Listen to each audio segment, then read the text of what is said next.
तो नमस्कार, मैं आपका भाई। तो चलिए आज मैं आपसे फिर एक छोटा सा वीडियो लेकर आया है ना, जो आज आपको बताया जाएगा वर्ग का परिमाप कैसे निकालेंगे। यानी आपको इससे पहले हम आयत का परिमाप बताए थे ना।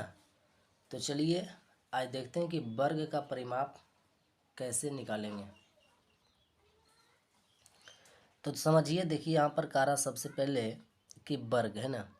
तो वर्ग जो होता है, आप कहेंगे वर्ग किसे कहते हैं, तो आप बोलेंगे वैसी आकृति जिसकी चारों भुजा आपस में बराबर हो, है ना।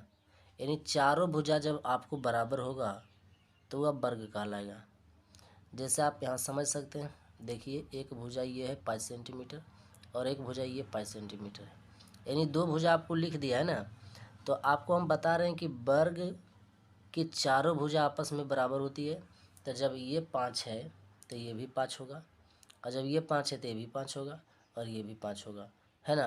तो आप यहाँ पर लिख सकते हैं भी 5 सेंटीमीटर सब में, और या तो आप यहीं से भी आप समझ सकते हैं, क्योंकि आप जानते हैं कि वर्ग की चारों भुजा आपस में क्या होता है, बराबर होता है।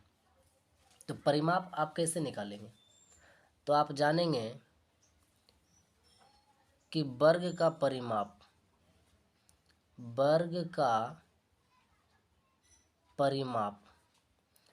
का परिमाप बराबर क्या होता है, 4 गुना भुजा। आप इसको याद रखेंगे, क्योंकि 4 इसलिए लिखा है कि वर्ग में 4 भुजा होती है ना। तो आप 4 लिखेंगे, और जो भुजा का मान दिया हो उसको आप लिख दीजिए। तो बताइए भुजा का मान क्या है, 5 है, और ये आपका 5 गुना 4 करेंगे तो 5 चौका 20 हो जाएगा।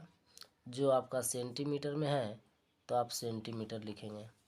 तो वर्ग का भुजा आप कैसे निकालेंगे, वर्ग का परिमाप 4 गुना भुजा से, है ना। तो आप समझ गए होंगे।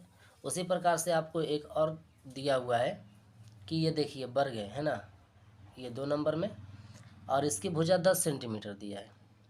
तो आप इसका परिमाप कैसे निकालेंगे, यानी वर्ग का परिमाप 4 गुना भुजा। तो 4 और भुजा का मान आप क्या लिखेंगे, 10, यानी 10 10 लिखा है तो 2 भुजा दिया है ना, और ये दोनों देखिए नहीं दिया, तो आप समझ जाइए कि वर्ग में चारों भुजा आपस में बराबर होता है। तो 10 तो ये भी 10, ये 10 तो ये भी 10, है ना। तो 10 गुना 4 करेंगे तो 10 चौका 40 सेंटीमीटर। समझ रहे हैं। इसी प्रकार से भी आप यहाँ समझ सकते हैं कि परिमाप कैसे निकालेंगे। तो आप जान गए कि वर्ग का परिमाप निकालने के लिए फार्मूला होता है 4 गुना भुजा, यानी 4 और भुजा का मान आपका क्या है, 25। तो 25 चौका हो जाएगा 100 सेंटीमीटर। समझ पाए। तो आप इसी प्रकार से वर्ग का परिमाप निकाल सकते हैं, है ना। चलिए, एक छोटा सा टॉपिक था, आप समझ गए। आपसे अगले वीडियो मिलेंगे।